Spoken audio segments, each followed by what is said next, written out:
Hello जी, good morning, Radhe Radhe. और आप सभी का स्वागत है मेरे चैनल पर शेखावाटी लोकगीत पर। और बहुत दिनों के मतलब 2-3 महीना 3-4 महीना के बाद में मैं ब्लॉग बना रही हूँ। तो सोच रही हूँ कि अब आपको सपोर्ट रहे हो तो मैं ब्लॉग बनाती हूँ धीरे धीरे। तो आज है जेठ की चौथ, बढ़ते चौथ की जेठ है। तो जेठ की चौथ है तो मैं बंद कर दूँ आज। और देखो सफाई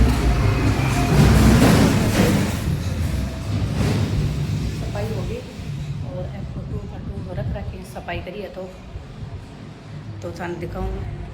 ये देखो सफाई तो होगी होगी। और अब मैं नाशूँ, बाद में थाने बताऊँ।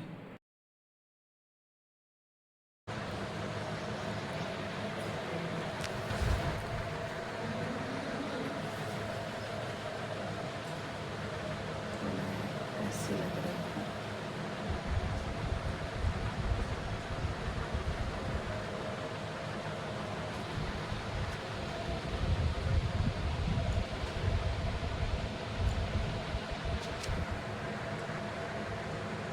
और जी मैं तैयारी कर ली। अब तो है हमारी चौथ माता कि माँ की देड़ी है मन गणेश जी महाराज है। और पानी और कलशु सूर्य भगवान का चढ़ाना वालों। और वो लोटो भर लियो शाम का ताणी। और नालेर गुड़ेर आखार रोड़ीर। तो अब मैं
पद्मावली के पैर में कांटा चुभ गया। रानी के पैर में चुभे कांटे को देखकर राजा को अपार कष्ट हुआ। वन में भटकते हुए राजा की नजर महर्षि मार्कंडे पर पड़ी। वह दोनों उनके पास गए और उन्हें प्रणाम किया। वन में विराजमान तपस्वी एवं जितेंद्रिय मुनि मार्कंडे से हाथ जोड़कर राजा चंद्रसेन बोले, हे पूज्यवर, मैंने पूर्व जन्म में ऐसा कौन सा पाप कर्म किया है जिससे मेरी राजलक्ष्मी शत्रुओं द्वारा छीन ली गई। यह सुनकर मार्कंडेय बोले, हे राजन, मैं आपको आपके पूर्व जन्म के बारे में बता रहा हूँ। आप उस जन्म में भी एक राजा थे। एक बार आप शिकार करने गहन वन की ओर चले गए। शिकार करते करते आपको रात हो गई। उस वन में आपने एक सुंदर सरोवर देखा और उसके किनारे लाल रंगों की साड़ी में सुशोभित नाग कन्याओं को भी देखा। वह सब संकष्टी चतुर्थी का व्रत कर रही थी। जब वह चंद्रमा को अर्घ्य देकर अपने घर जाने लगी, तब आप उनके सामने खड़े हो गए। अब उनसे पूछने लगे, हे नाग कन्याओं, कृपा कर मुझे बताओ कि आप किस भगवान की पूजा कर रही हो। मैं भी यह पूजन करना चाहता हूँ। यह सुन नाग कन्याएं बोली, आज अधिक मास की चतुर्थी तिथि है। हम इस दिन भगवान गणेश की पूजा करते हैं। दिन भर उपवास कर शाम को गणेश जी की पूजा करने के बाद चंद्रमा को अर्घ्य देकर हम अपना व्रत पूर्ण करते हैं। यह बात सुनकर राजा ने नाग कन्याओं को नमस्कार किया और मन में इस व्रत का संकल्प कर लिया और वहां से चले गए। इस व्रत के प्रभाव से गणेश जी आपसे प्रसन्न हुए और आपको पुत्र, सद्गुणों वाली स्त्री, धन धान्य आदि से परिपूर्ण किया। परंतु कुछ समय बाद गर्भ में आकर आप गणेश जी का यह व्रत करना भूल गए। इसके कुछ समय बाद आप मृत्यु को प्राप्त हुए। अपने पूर्व जन्म में आपने जो गणेश जी का पूजन किया था, उसके प्रभाव से इस जन्म में आप राजा बने और धन के गर्भ में आकर जब आपने व्रत करना छोड़ दिया, उस पाप के फलस्वरूप आपकी यह गति हुई है। यह बात सुनकर राजा बोले, हे मार्कंडेय ऋषि, अब मैं ऐसा क्या करूं जिससे मुझे इस संकट से मुक्ति मिले। यह सुन ऋषि मार्कंडेय बोले, महाराज, आप पूरे विधि विधान से गणेश जी की पूजा अर्चना करिए और संकटनाशक अधिक मास की संकष्टी चतुर्थी का व्रत कीजिए, जिससे गणेश जी प्रसन्न होंगे और आपको पुनः राज्य वैभव प्राप्त होगा। मार्कंडेय ऋषि की बात सुनकर राजा ने उन्हें प्रणाम किया और अपनी कुटिया में चले गए। इसके बाद राजा ने अपनी रानी के साथ भक्ति पूर्वक विधिवत संकष्टी चतुर्थी का व्रत किया।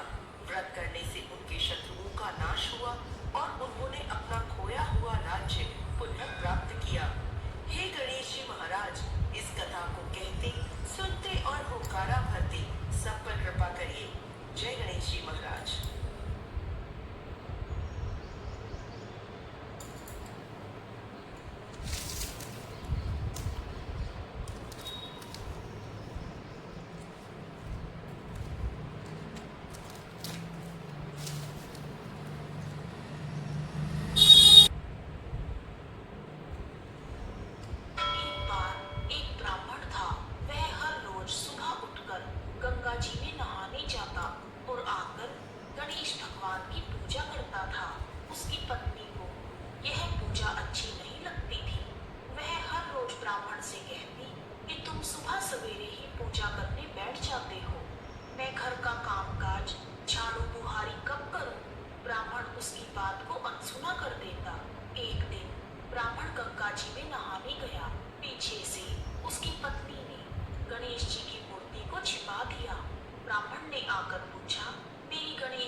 सारा सुख प्रदान किया। फिर ब्राह्मण गणेश भगवान की मूर्ति को मंदिर में रखकर पूजा करने लगा। धन धान्य से भरपूर होने पर ब्राह्मणी के मन में गणेश भगवान के लिए श्रद्धा पैदा हुई। फिर वह ब्राह्मण को बोलकर गणेश भगवान की मूर्ति घर ले आई और दोनों पति पत्नी खूब प्रेम से गणेश भगवान की पूजा करने लगे। हे गणेश महाराज, जैसा आपने ब्राह्मण और ब्राह्मणी को दिया वैसा ही सब किसी को देना। तो जी मैं कहानी सुन ली है और मैं ऊपर जाऊँ कसी डालने